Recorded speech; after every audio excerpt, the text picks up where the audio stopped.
بسم اللہ الرحمن الرحیم۔ سامعین کرام، آپ سن رہے ہیں اردو کہانی کج بخت، جس کے مصنف ہیں مرزا امجد بیگ ایڈوکیٹ، اور یہ اس سلسلے کی قسط نمبر 3 ہے۔ مجھے امید ہے آپ کو میری یہ کاوش پسند آ رہی ہوگی۔ آپ نے اگر ابھی تک میرا چینل کہانی گھر سبسکرائب نہیں کیا تو ابھی میرے چینل کو سبسکرائب کر کے بیل نوٹیفیکیشن آن کر لیجئے تاکہ آنے والی ہر نئی کہانی کی اطلاع بر وقت آپ تک پہنچ سکے۔ میں نے دکھی صورت بشرا کی طرف دیکھتے ہوئے کہا، آپ کو شاید عدالت اور مقدمے وغیرہ کا پہلے کوئی تجربہ نہیں ہے، اسی لیے آپ پریشان ہو رہی ہیں۔ آپ ٹھیک کہتے ہیں وکیل صاحب، وہ رندھی ہوئی آواز میں بولی۔ آج میں پہلی مرتبہ عدالت میں آئی ہوں۔ زندگی میں اس سے پیشتر کبھی کسی مقدمے سے واسطہ نہیں پڑا۔ میں نے تسلی آمیز لہجے میں کہا، آپ فکر مند نہ ہوں، انشاءاللہ سب ٹھیک ہو جائے گا۔ جمیل صاحب آپ کی بہت مدد کر رہے ہیں۔ بشرا نے تشکر بھری نظر سے جمیل فریدی کو دیکھا اور ممنونیت آمیز لہجے میں کہا، ان کے احسانات کو تو میں زندگی بھر نہیں بھول سکتی۔ 8 سالہ معصوم نے میری طرف دیکھتے ہوئے معصوم سوال کیا، کیا میرے ابو گھر آ جائیں گے؟ اس سادہ سے سوال میں دنیا جہان کا کرب سمایا ہوا تھا، جسے کوئی اہل دل اور صاحب اولاد ہی محسوس کر سکتا تھا۔ میں نے زیر لب مسکراتے ہوئے کلثوم کو دیکھا، پھر اس کا کومل گال تھپ تھپاتے ہوئے بڑے پیار سے کہا، ہاں بیٹا، تمہارے ابو بہت جلد تم لوگوں کے پاس آ جائیں گے۔ تم تو بہت بہادر بچی ہو نا، پورے حوصلے سے ابو کی واپسی کا انتظار کرو، اپنی امی کو بھی حوصلہ دو۔ ہم ہیں نا، میں پوری کوشش کر رہا ہوں، تمہارے ابو اس مصیبت سے انشاءاللہ نکل آئیں گے۔ اس کے بعد میں تھوڑی دیر تک اپنے موکل کی بیوی بشرا سے تسلی تشفی کی باتیں کرتا رہا، پھر ایک دوسری عدالت کی جانب بڑھ گیا۔ میں نے مقدمے کی فائل کا بڑی باریک بینی سے مطالعہ کیا تھا۔ استغاثہ کی جانب سے نصف درجن سے زیادہ گواہوں کے ناموں پر مشتمل فہرست دائر کی گئی تھی، جن میں بعض افراد پر جرح غیر دلچسپ اور بے معنی رہی تھی، لہٰذا عدالتی کارروائی کا احوال بیان کرنے کے دوران میں ان گواہوں پر اپنی جرح کی تفصیل کا ذکر گول کر جاؤں گا اور صرف نہایت ہی اہم کارروائی کو آپ کی خدمت میں پیش کروں گا۔ یہ سسپینس کے قیمتی صفحات کا تقاضا بھی ہے اور سامعین کے ذوق کی ضرورت بھی۔ میں نے اپنے موکل کے خیر خواہ جمیل فریدی کی مدد سے اپنے طور پر کچھ فیلڈ ورک مکمل کیا تھا۔ نتیجے کے طور پر نہایت ہی اہم معلومات مجھے حاصل ہوئی تھیں، جو عدالتی کارروائی کے دوران میں بہت مفید ثابت ہو سکتی تھیں۔ منظر اسی عدالت کا تھا اور گواہوں کے کٹہرے میں مقتولہ کی گھریلو ملازمہ عزیزہ ماسی کھڑی تھی۔ عزیزہ کی عمر 45 سال کے قریب تھی، تاہم اس نے خود کو خاصا سنبھال رکھا ہوا تھا۔ وہ اپنی وضع قطع اور لباس سے ماسی دکھائی نہیں دیتی تھی۔ سچ بولنے کا حلف اٹھانے کے بعد اس نے اپنا بیان ریکارڈ کروایا۔ پھر وکیل استغاثہ جرح کے لیے اس کے کٹہرے کے قریب پہنچ گیا۔ عزیزہ بی بی، وکیل استغاثہ گواہ کو مخاطب کرتے ہوئے بولا، تم کتنے عرصے سے مقتولہ کے پاس ملازمت کر رہی تھیں؟ جب سے انہوں نے اس فلیٹ میں رہائش اختیار کی تھی، گواہ نے جواب دیا۔ اس کا مطلب ہے تم مقتولہ کو شروع سے جانتی ہو؟ جی ہاں۔ وہ کیسی عورت تھی؟ میں سمجھی نہیں، عزیزہ نے الجھے ہوئے لہجے میں دریافت کیا۔ وکیل استغاثہ نے وضاحت کی، میرا مطلب ہے تمہارے ساتھ اس کا رویہ کیسا تھا؟ بہت اچھا، گواہ نے پر اعتماد لہجے میں جواب دیا۔ وہ بہت ہمدرد اور نیک دل عورت تھی۔ پھر اس نے دوسرے کٹہرے میں کھڑے ملزم شمشاد علی کی طرف دیکھتے ہوئے اضافہ کیا، میں تو کہتی ہوں عالیہ صاحبہ کے قاتل کو جلد از جلد موت کی سزا سنا دی جائے۔ شمشاد علی کے چہرے پر ایک رنگ سا آ کر گزر گیا۔ عدالتی کارروائی کے دوران میں سب سے قابل رحم کردار ملزم کا ہوتا ہے۔ اسے اپنے خلاف ہر قسم کی کڑوی کسیلی اور دشمنانہ باتیں سننا اور برداشت کرنا پڑتی ہیں۔ وہ اپنے خلاف دیے گئے کسی ریمارکس یا کامنٹس پر کچھ بولنے کا مجاز نہیں ہوتا، اسے سب کچھ خاموشی سے سہنا ہوتا ہے۔ وکیل استغاثہ نے جرح کے سلسلے کو آگے بڑھاتے ہوئے سوال کیا، عزیزہ بی بی، تمہاری مالکن یعنی عالیہ رحمان اپنے فلیٹ میں بالکل اکیلی رہتی تھی، کیا تم بتا سکتی ہو کہ فلیٹ پر اس سے ملنے کون کون آتا تھا؟ یہ بتانا تو بہت ہی آسان ہے، عزیزہ بی بی نے جواب دیا۔ میرے علاوہ فلیٹ پر سلیم قدوسی، شمشاد اور ایک لڑکی باقاعدگی سے آتی تھیں۔ پھر اس نے اس لڑکی کا نام بتایا۔ ملزم شمشاد علی کے بارے میں تمہارا کیا خیال ہے؟ میں اس کے بارے میں اچھی رائے نہیں رکھتی۔ عزیزہ نے ناگواری سے شمشاد علی کو دیکھتے ہوئے کہا، مجھے یہ شروع ہی سے بڑا خطرناک لگتا تھا اور آخرکار اس نے ایک خطرناک اور گھٹیا حرکت کر ہی ڈالی۔ دو چار غیر ضروری سوالات پوچھنے کے بعد وکیل استغاثہ نے اپنی جرح ختم کر دی اور اپنے لیے مخصوص نشست پر آ کر بیٹھ گیا۔ میں اپنی سیٹ سے اٹھ کر کھڑا ہو گیا۔ اب میری باری تھی۔ میں نے گواہ پر جرح کا آغاز کرتے ہوئے کہا، عزیزہ بی بی، آپ کی عمر کتنی ہوگی؟ آپ کو میری عمر سے کیا لینا دینا؟ وہ جواباً مستفسر ہوئی۔ میں نے زیر لب مسکراتے ہوئے کہا، بس ایسے ہی پوچھ لیا تھا، اگر آپ نہیں بتانا چاہتی تو مت بتائیں۔ وہ میری وضاحت پر کچھ نہیں بولی، خاموش کھڑی رہی۔ میں نے پوچھا، عزیزہ صاحبہ، آپ سے وکیل استغاثہ نے پوچھا تھا آپ کتنے عرصے سے مقتولہ کے پاس ملازم تھیں، تو آپ نے جواب دیا جب سے مقتولہ نے اس فلیٹ میں رہائش اختیار کی تھی۔ آپ کے جواب سے مدت کا تعین نہیں ہوتا۔ تو پھر میں کیا کروں؟ وہ اکھڑے ہوئے لہجے میں بولی۔ میں نے معقول انداز میں کہا، پھر آپ صرف اتنا کریں کہ مقتولہ کے یہاں اپنی ملازمت کا عرصہ سالوں یا مہینوں یا دنوں میں بتائیں، جو بھی صورت رہی ہو۔ اس نے گھور کر مجھے دیکھتے ہوئے جواب دیا، میں عالیہ بیگم صاحبہ کے پاس 5 سال سے ملازمت کر رہی تھی۔ وہ 5 سال پہلے اس فلیٹ میں آئی تھیں۔ میں نے پوچھا، عزیزہ بی بی، تم ہفتے میں کتنے دن مقتولہ کے یہاں کام کرنے جاتی تھیں؟ 5 دن، اس نے جواب دیا۔ کون سے 5 دن؟ ہفتہ اور اتوار کے علاوہ باقی 5 دن۔ تمہارے کام کی نوعیت کیا تھی؟ میں وہاں صفائی ستھرائی اور جھاڑو پونچھا کرتی تھی، گواہ نے بتایا۔ کیا تم وہاں پورا دن کام کرتی تھیں؟ وہ نفی میں گردن ہلاتے ہوئے بولی، نہیں، میں روزانہ دن میں 11 سے 12 بجے تک صرف 1 گھنٹے میں اپنا کام نمٹا کر چلی جاتی تھی۔ میں نے کہا، کیا اس کے علاوہ بھی دن میں یا رات میں تمہارا اس فلیٹ میں کبھی آنا جانا ہوتا تھا؟ اس نے ایک مرتبہ پھر نفی میں جواب دیتے ہوئے بتایا، اصول و قواعد اور اوقات کار کے بارے میں عالیہ صاحبہ بہت سخت تھیں۔ 11 اور 12 بجے کے درمیانی وقفے کے سوا مجھے فلیٹ میں آنے جانے کی اجازت نہیں تھی۔ مجھے ہر صورت میں اسی 1 گھنٹے میں اپنا کام ختم کرنا ہوتا تھا۔ میں آہستہ آہستہ اسے پھندے میں لا رہا تھا۔ عزیزہ بی بی، میں نے اس کے چہرے پر نگاہ گاڑتے ہوئے سوال کیا، تم نے تھوڑی دیر پہلے وکیل استغاثہ کے ایک سوال کے جواب میں بتایا تھا کہ تمہارے علاوہ مقتولہ سے ملنے جو افراد فلیٹ پر آتے تھے ان میں صرف سلیم قدوسی، شمشاد علی اور کنول نامی لڑکی شامل تھی۔ کیا میں غلط تو نہیں کہہ رہا؟ آپ بالکل درست کہہ رہے ہیں، اس نے تصدیق کی۔ میں نے پوچھا، کیا تم بتا سکتی ہو کہ یہ تینوں افراد مقتولہ کے فلیٹ پر کس مقصد سے آتے تھے؟ بالکل بتا سکتی ہوں، وہ پروسوک انداز میں بولی۔ سلیم قدوسی ایک بوتیک کے مالک ہیں، وہ اپنے کپڑوں کی ڈیزائننگ کروانے عالیہ صاحبہ کے پاس آتے تھے۔ مرحومہ عالیہ صاحبہ ایک بہت اچھی ڈریس ڈیزائنر تھیں۔ کنول نامی لڑکی بیگم صاحبہ سے ٹیوشن پڑھنے آتی تھی، اور شمشاد علی، اس نے جملہ ادھورا چھوڑ کر ناپسندیدہ نظر سے میرے موکل کو دیکھا اور کہا، یہ شخص بیگم صاحبہ کے لیے کھانا تیار کر کے لاتا تھا۔ بیگم صاحبہ نے اس پر بہت احسانات کیے تھے، مگر یہ احسان فراموش نکلا۔ اس نے اپنی محسنہ ہی کو ڈس لیا۔ ایسے کم ظرف اور کج بخت شخص کو سخت سے سخت سزا ملنا چاہیے۔ میرے موکل نے استغاثہ کے گواہ کے اس تلخ و ترش تبصرے پر بھی خاموشی اختیار کیے رکھی، تاہم اس کا چہرہ متغیر ضرور ہوا تھا۔ میں نے گواہ کو اپنے دام میں لانے کی کوشش جاری رکھی۔ عزیزہ بی بی، ابھی جن 3 افراد کا ذکر ہو رہا ہے، کیا یہ تینوں بھی تمہاری طرح ہفتے میں 5 دن مقتولہ کے فلیٹ پر اس سے ملنے آتے تھے؟ نہیں جناب، وہ تیقن سے بولی۔ ان سب کا اپنا اپنا معاملہ تھا۔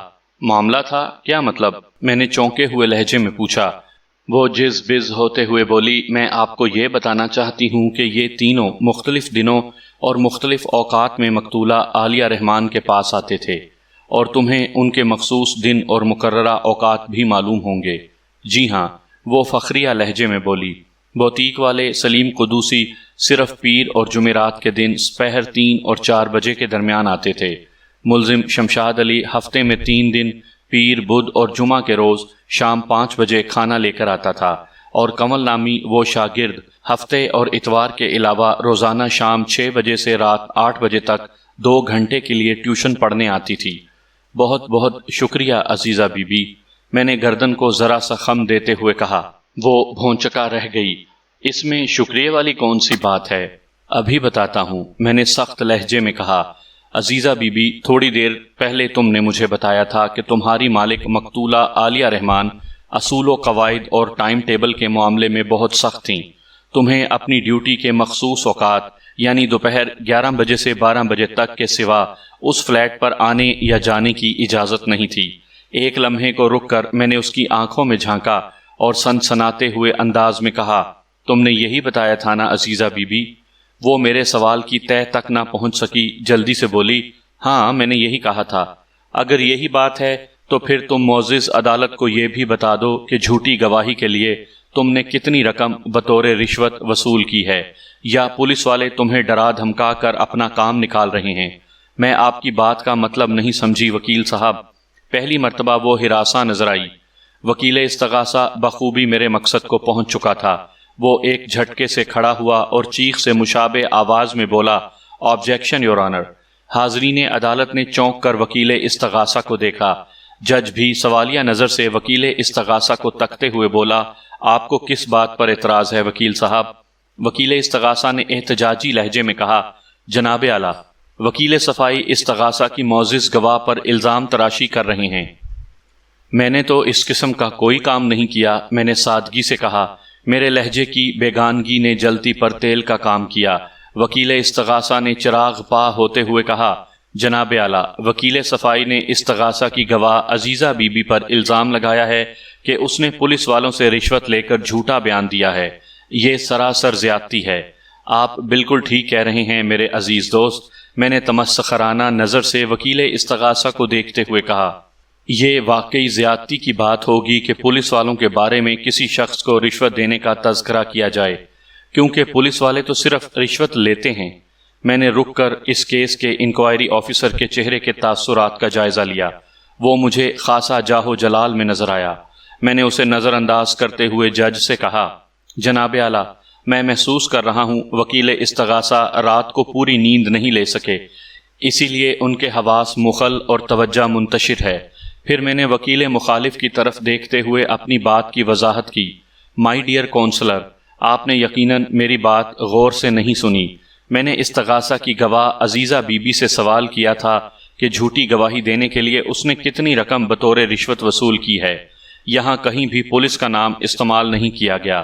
البتہ میں نے جملہ نامکمل چھوڑ کر طنزیہ نظر سے وکیل استغاثہ کو دیکھا اور کہا، وکیل صاحب، پولیس کا نام میرے سوال میں صرف اس حوالے سے آیا ہے کہ پولیس والے ڈرا دھمکا کر تو اپنا کام نہیں نکال رہے، یعنی وہ کسی مخصوص دھمکی کے زور پر تو اسے جھوٹی گواہی دینے پر مجبور نہیں کر رہے۔ کچھ آیا سمجھ شریف میں؟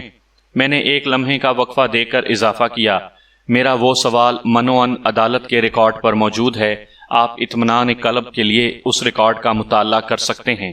وہ خجالت آمیز انداز میں مجھے دیکھنے لگا، پھر جھنجھلاہٹ بھرے لہجے میں بولا، کچھ بھی ہے، آپ نے استغاثہ کے گواہ کے بیان پر اپنے شک کا اظہار کیا ہے، با الفاظ دیگر اسے دروغ گو گردانا ہے۔ میں اس جسارت سے انکار نہیں کروں گا، میں نے ٹھوس لہجے میں کہا۔ آپ اپنے موقف کی وضاحت کریں بیگ صاحب، جج نے مجھ سے کہا۔ میں نے کھنکار کر گلا صاف کرتے ہوئے بتایا، جناب اعلیٰ، استغاثہ کی گواہ مسمہ عزیزہ بی بی ایک طرف تو یہ کہتی ہے کہ مقتولہ عالیہ رحمان اصول و قواعد کی بہت سخت تھیں اور دن 11 سے 12 بجے کے درمیانی وقفے کے سوا اسے فلیٹ میں پھٹکنے کی قطعاً اجازت نہیں تھی۔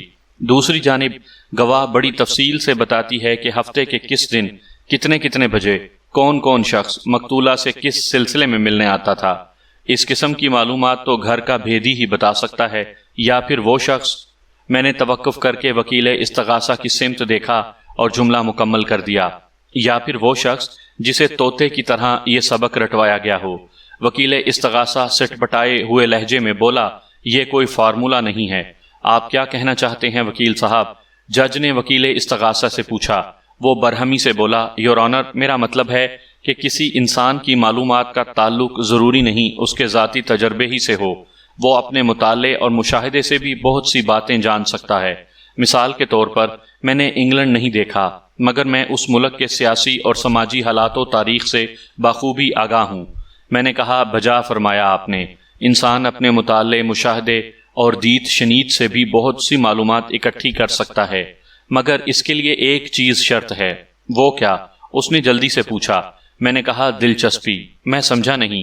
میں سمجھاتا ہوں۔ میں نے کہا اگر آپ انگلینڈ کے سیاسی اور سماجی پس منظر و پیش منظر کا علم رکھتے ہیں تو اس سے یہ بات ظاہر ہوتی ہے کہ آپ اس ملک سے گہری دلچسپی رکھتے ہیں۔ بصورت دیگر ایسی ہی مستند اور تازہ ترین معلومات آپ کو موزمبیق یا فاکلینڈ یا جاوا سماٹرا کے بارے میں بھی ہونی چاہیے۔ در حقیقت ایسا نہیں ہوگا، کیونکہ آپ کو ان ممالک سے کوئی دلچسپی نہیں ہوگی۔ کیا میں غلط کہہ رہا ہوں؟ وہ لاجواب سا ہو کر میرا منہ تکنے لگا۔ میں نے کہا میرے عزیز دوست، اب آپ معزز عدالت کو یہ بتائیں کہ استغاثہ کی گواہ عزیزہ بی بی مقتولہ عالیہ رحمان کے گھر آنے جانے والوں کے بارے میں اتنی گہری معلومات کس بنا پر رکھتی ہیں؟ مقتولہ کے گھر سے اسے کیا دلچسپی ہے؟ یہ تو آپ اسی سے پوچھیں۔ وہ بوکھلاہٹ آمیز لہجے میں بولا۔ میں تو اسی سے پوچھ رہا تھا۔ میں نے ایک ایک لفظ پر زور دیتے ہوئے کہا۔ آپ تو خوامخواہ آبجیکشن کا نعرہ مار کر ہمارے درمیان کود پڑے۔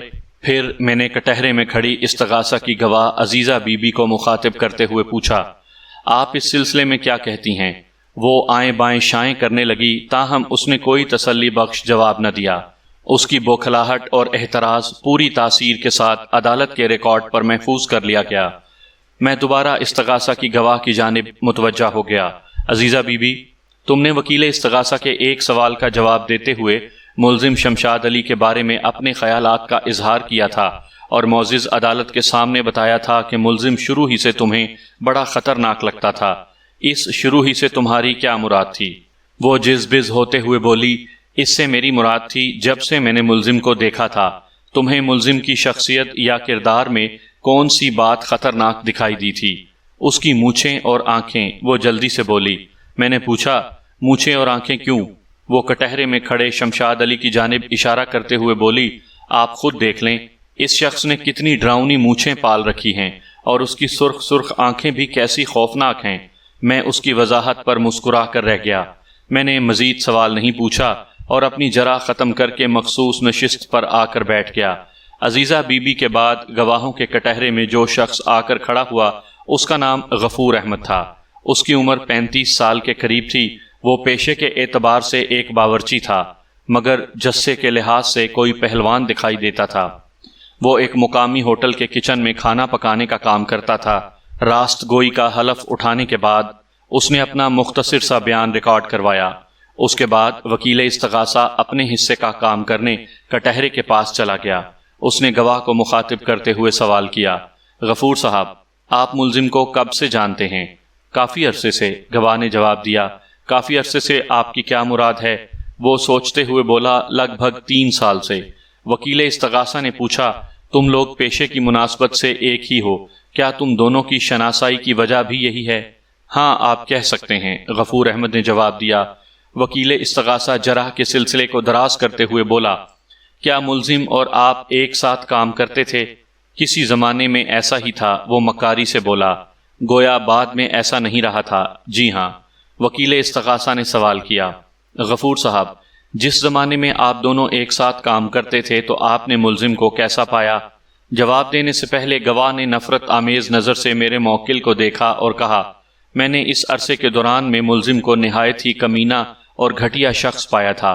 آپ ملزم کے کمینے پن اور گھٹیا ہونے کی وضاحت کریں گے؟ وکیل استغاثہ نے گواہ سے یہ سوال پوچھنے کے بعد عجیب سی نظر سے مجھے دیکھا۔ گواہ نے جواباً بتایا، اس سے زیادہ گھٹیا پن اور کمینگی کیا ہوگی کہ یہ شخص ایک ایسی عورت کی عزت اور دولت کو ہتھیانے کی منصوبہ بندی میں لگا رہتا تھا جو اس کی محسنہ تھی۔ میرا اشارہ مقتولہ عالیہ رحمان کی جانب ہے۔ وہ مقتولہ کے خلاف کس قسم کی منصوبہ سازی میں مصروف رہتا تھا؟ یہی کہ کس طرح وہ مقتولہ کو اپنے دام فریب میں لا کر اس کا جسم اور دولت اپنے قبضے میں کر لے۔ گواہ نے ڈھٹائی کی عظیم الشان مثال قائم کرتے ہوئے بے باکی سے کہا۔ اس موقع پر عدالت میں موجود ملزم کی بیوی بشرا کی حالت دیدنی تھی۔ اس کے شوہر کی کردار کشی کی جا رہی تھی، جس پر وہ بیچارہ چیں با جبیں بھی نہیں ہو سکتا تھا۔ اس جھوٹی الزام تراشی پر شمشاد علی شرمندگی سے زمین میں گڑا جا رہا تھا، مگر اس کا کیا کیجیے کہ وہ تمام کاروائی عدالت کے کمرے میں کی جا رہی تھی۔ جس طرح شرع میں کوئی شرم نہیں ہوتی، بالکل اسی طرح عدالت کے کمرے میں بھی ایسے ایسے مناظر اور ایسی ایسی باتیں سامنے آتی ہیں عام حالات میں جن کے بارے میں انسان کرنے سے پہلے 100 بار سوچ کر رہ جاتا ہے۔ خصوصاً حدود کے مقدمات کی کارروائی کے دوران میں ملزومہ پر وکیل مخالف جس قسم کی جرح کرتا ہے اسے الفاظ میں بیان کرنا اخلاقی اصولوں کے منافی ہے۔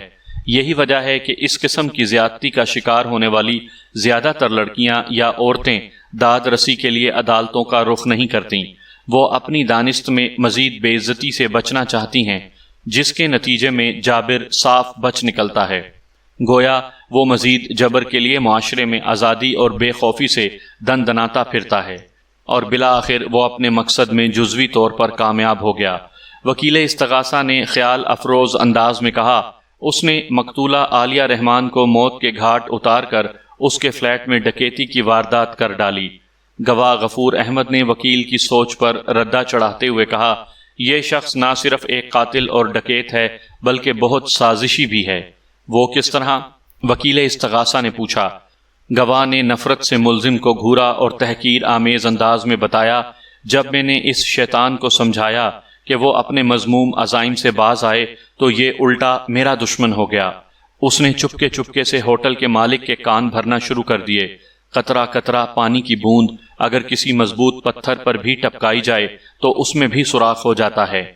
رفتہ رفتہ ہوٹل کا مالک میرے خلاف ہو گیا اور بالآخر مجھے نوکری سے نکال دیا گیا۔ میں تو کہتا ہوں، وہ جملہ ادھورا چھوڑ کر میرے موکل کو معاندانہ نظر سے گھورنے لگا، پھر دانت کچکچاتے ہوئے بولا، میں تو کہتا ہوں اس خبیث شخص کو پہلی فرصت میں پھانسی دے دی جائے تاکہ اس ہوسکار کے شر سے دیگر انسان محفوظ رہ سکیں۔ اس گواہ کی انٹری پر وکیل استغاثہ معزز عدالت کو یہ باور کروانا چاہتا تھا کہ میرے موکل نے ایک سوچے سمجھے منصوبے کے تحت مقتولہ کے گھر میں ڈکیتی کی واردات کی تھی اور ازاں بعد خود کو محفوظ رکھنے کی خاطر مقتولہ کے خون میں ہاتھ رنگ ڈالے تھے تاکہ نہ رہے بانس اور نہ ہی بجے بانسری۔ غفور احمد استغاثہ کی خصوصی پیشکش تھی جسے بڑے اعتماد کے ساتھ منصہ شہود پر لایا گیا تھا۔ مزید 2-4 غیر ضروری سوالات کرنے کے بعد وکیل استغاثہ نے اپنی جرح موقوف کر دی۔ میں اپنی باری پر اٹھ کر وٹنس باکس یعنی گواہوں والے کٹہرے کے نزدیک آ گیا اور چند لمحات تک ٹٹولتی ہوئی نظر سے گواہ غفور احمد کا جائزہ لیتا رہا۔ کہتے ہیں جھوٹ کے پاؤں نہیں ہوتے اور جھوٹے انسان کا حافظہ بہت کمزور ہوتا ہے۔ میں نے جب چبھتی ہوئی نگاہ سے گواہ کو گھورنا شروع کیا تو وہ اضطرابی انداز میں کھڑا کھڑا اپنے لہیم شہیم وجود کا بے انداز وزن ایک پاؤں سے دوسرے پاؤں پر منتقل کرنے لگا۔ اسی وقت میں نے اس کی آنکھوں میں جھانکتے ہوئے اپنی جرح کا آغاز کر دیا۔ غفور صاحب، میں نے تیز آواز میں اسے مخاطب کرتے ہوئے کہا، آپ نے تھوڑی دیر پہلے وکیل استغاثہ کو بتایا ہے کہ آپ عرصہ 3 سال سے میرے موکل کو جانتے ہو۔ میں آپ سے یہ پوچھنا چاہتا ہوں کہ یہ جانکاری کس نوعیت کی ہے؟ جانکاری کی نوعیت کیا ہوتی ہے؟ وہ گڑبڑائے ہوئے لہجے میں بولا، بس میں اسے جانتا ہوں۔ اس جاننے کے دوران میں آپ میرے موکل کو اپنا دوست سمجھتے رہے یا دشمن؟ میں نے استفسار کیا۔ اس نے جواب دیا، میں نے تو ہمیشہ اسے اپنا دوست ہی سمجھا تھا۔ غفور صاحب، آپ اس مقدمے کے ملزم اور میرے موکل شمشاد علی کے ساتھ ایک طویل عرصہ کام کر چکے ہیں۔ میں نے آہستہ آہستہ اس کی گھسائی شروع کر دی۔ کیا تم دونوں اسی ہوٹل میں ایک ساتھ کام کرتے رہے ہو جہاں آج کل تم ملازم ہو؟ وہ نفی میں جواب دیتے ہوئے بولا، نہیں جناب، یہاں تو میں تقریباً 1 سال سے کام کر رہا ہوں۔ ہم دونوں ایک ساتھ اس 4 اسٹار ہوٹل کے کچن میں کام کرتے تھے جہاں ان دنوں ملزم کام کر رہا ہے۔ غفور صاحب، میں نے سوالات کے سلسلے کو دراز کرتے ہوئے پوچھا۔ وکیل استغاثہ کے ایک سوال کے جواب میں آپ نے بتایا ہے کہ ایک ساتھ کام کرنے کے دوران میں آپ نے میرے موکل کو انتہائی کمینہ اور گھٹیا پایا تھا۔ اپنے اس قسم کے محسوسات کی کچھ وضاحت کریں گے؟ کیا اس نے آپ کے ساتھ کسی نوعیت کی کوئی غیر اخلاقی یا ناشائستہ حرکت کی تھی؟ وکیل استغاثہ فوراً گواہ کی مدد کو لپکا۔ جناب اعلیٰ، معزز گواہ ملزم کے کمینے پن اور گھٹیا پن کی وضاحت کر چکا ہے۔ لگتا ہے وکیل صفائی کا دھیان اس وقت کسی اور طرف تھا۔ وکیل استغاثہ کی اس بھونڈی چوٹ پر میں زیر لب مسکراتے ہوئے بولا، میرے فاضل دوست، میرا دھیان اس وقت پوری طرح گواہ کے الفاظ پر مرکوز تھا اور میں نے اس کی وضاحت کو اچھی طرح ذہن نشین بھی کر لیا تھا، مگر میں محسوس کر رہا ہوں آپ اس وقت بہت زیادہ منتشر خیالی کا شکار ہیں۔ کیا مطلب ہے آپ کا؟ وہ میری جوابی چوٹ سے تل ملا اٹھا۔ میں نے ٹھہرے ہوئے لہجے میں کہا، میرا مطلب بہت واضح ہے۔ آپ اپنے ذہن کو اگر تھوڑی سی زحمت دینا گوارا کر لیتے تو یہ مقصد یا مطلب آپ پر بھی کھل جاتا۔ بہرحال میں نے معنی خیز انداز میں جملہ ادھورا چھوڑ کر وکیل استغاثہ کو دیکھا اور بات جاری رکھتے ہوئے بولا، بہرحال اتنا سمجھ لیں کہ آپ میرے سوال کو کیچ نہیں کر سکے۔ کیا آپ کا سوال کوئی گیند تھا جسے میں کیچ نہیں کر سکا؟ میں نے اسے مزید تپانے کے لیے کہا، آپ اسے باؤنسر کہہ سکتے ہیں۔ یہ میرا مخصوص حربہ تھا۔ میں اپنی نوکدار اور کٹیلی باتوں سے سامنے والے کو بوکھلاہٹ، جھنجھلاہٹ اور اکتاہٹ میں مبتلا کرنے کی کوشش کرتا تھا۔ اس طرح وہ بہت جلد اپنا ارتکاز توجہ کھو بیٹھتا تھا اور میں بآسانی اسے شکار کر لیتا تھا۔ وکیل استغاثہ بھی میرے جواب پر جوش میں آ گیا اور تڑپ کر بولا، یہ کیا آپ الٹی سیدھی ہانک رہے ہیں؟ بیگ صاحب، آپ اپنی بات کی ذرا وضاحت کریں۔ جج نے اس صورتحال کو خوش اسلوبی سے ہینڈل کرتے ہوئے مجھ سے کہا۔ میں نے روئے سخن جج کی جانب موڑتے ہوئے بولنا شروع کیا، جناب اعلیٰ، بات بہت معمولی سی تھی۔ وکیل استغاثہ خوامخواہ جوش و جذبات میں آ رہے ہیں۔ میں نے تو گواہ سے صرف اتنا پوچھا تھا کہ وہ ملزم کے حوالے سے جس کمینے پن اور گھٹیا پن کا ذکر کر چکا ہے، آیا ایسی ہی بد اخلاقی کی کوئی حرکت ملزم نے گواہ کے ساتھ بھی کی تھی؟ میری اس وضاحت پر وکیل استغاثہ بغلیں جھانکنے لگا۔ جج نے مجھ سے مخاطب ہوتے ہوئے کہا، بیگ صاحب، آپ اپنی جرح جاری رکھیں۔ میں نے گواہ کی جانب متوجہ ہوتے ہوئے اپنا سوال دہرایا۔ اس نے جواب دیا، میرے ساتھ ملزم ظاہر ہے وہ کچھ تو نہیں کر سکتا تھا جس قسم کے عزائم وہ اپنے دل میں مقتولہ عالیہ رحمان کی بابت رکھتا تھا، تاہم اس نے اپنے سازشی ذہن کو استعمال کرتے ہوئے مجھے نوکری سے نکلوا دیا تھا۔ آپ کے خلاف میرے موکل نے ایسی سازش کیوں کی؟ میں نے پوچھا۔ وہ ناپسندیدہ نظر سے ایکیوزڈ باکس یعنی ملزم والے کٹہرے میں کھڑے شمشاد علی کو دیکھتے ہوئے بولا، یہ میری جانب سے خطرہ محسوس کرنے لگا تھا۔ کس قسم کا خطرہ؟ اسے خدشہ تھا کہ میں اس کے مذموم منصوبے کی پٹی کھول دوں گا، گواہ نے جواب دیا۔ چنانچہ اس سے پہلے کہ میں ہوٹل کے مالک سے یا پھر مقتولہ عالیہ رحمان سے ملزم کے عزائم کے بارے میں کوئی بات کرتا، اس عیار شخص نے میرے خلاف سازش کر کے مجھے ہوٹل سے نکلوا دیا۔ میں نے کہا، غفور صاحب، اگر آپ کے بیان کو 100% درست مان بھی لیتے ہیں تو پھر یہ سوال سر اٹھاتا ہے کہ آپ نے مقتولہ کو اس کے خلاف ہونے والے منصوبے سے آگاہ کیوں نہیں کیا؟ ممکن ہے اگر آپ عالیہ رحمان کو شمشاد علی کے عزائم کے بارے میں بتا دیتے تو وہ محتاط ہو جاتی اور ملزم سے دور رہنے کی کوشش کرتی۔ کیا یہ آپ کا اخلاقی فرض نہیں بنتا تھا؟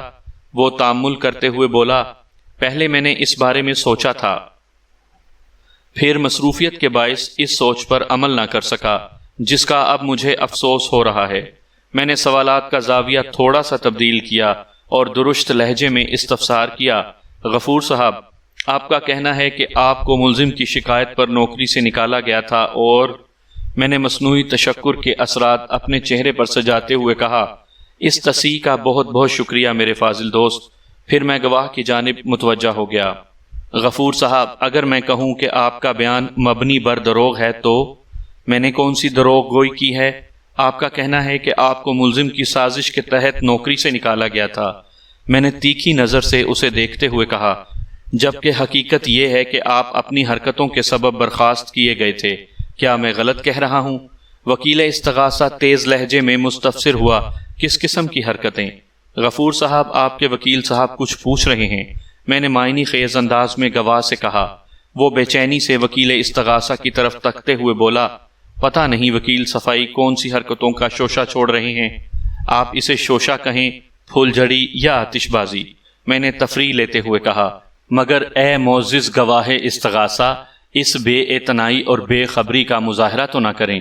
ہر انسان کو اپنی حرکتوں کا بخوبی علم ہوتا ہے۔ اس الجھن زدہ صورتحال کو واضح کرنے کے لیے جج نے مجھ سے کہا، بیگ صاحب، آپ ہی اپنی بات کی وضاحت کر دیں۔ میں نے ایک گہری سانس خارج کرتے ہوئے جج کو دیکھا اور کہا، جناب اعلیٰ، میں واقعات کی تفصیل میں جا کر معزز عدالت کا قیمتی وقت برباد نہیں کروں گا۔ مختصراً عرض کرتا ہوں کہ استغاثہ کے گواہ غفور احمد کا چال چلن قابل مذمت تھا۔ نچلے طبقے کی کئی عورتوں سے اس نے قابل دخل اندازی پولیس قسم کے تعلقات استوار کر رکھے تھے۔ یہ اس کا ایک ذاتی فعل تھا۔ اگر وہ اس عادت کو محض اپنی ذات تک ہی محدود رکھتا تو شاید میرا موکل اس کے معاملات میں ٹانگ نہ اڑاتا اور سمجھانے بجھانے میں ناکامیابی کے بعد گواہ کو اس کے حال پر چھوڑ دیتا، لیکن میں نے ڈرامائی انداز میں جملہ ادھورا چھوڑ کر وکیل استغاثہ کی جانب دیکھا، پھر جج سے مخاطب ہوتے ہوئے کہا،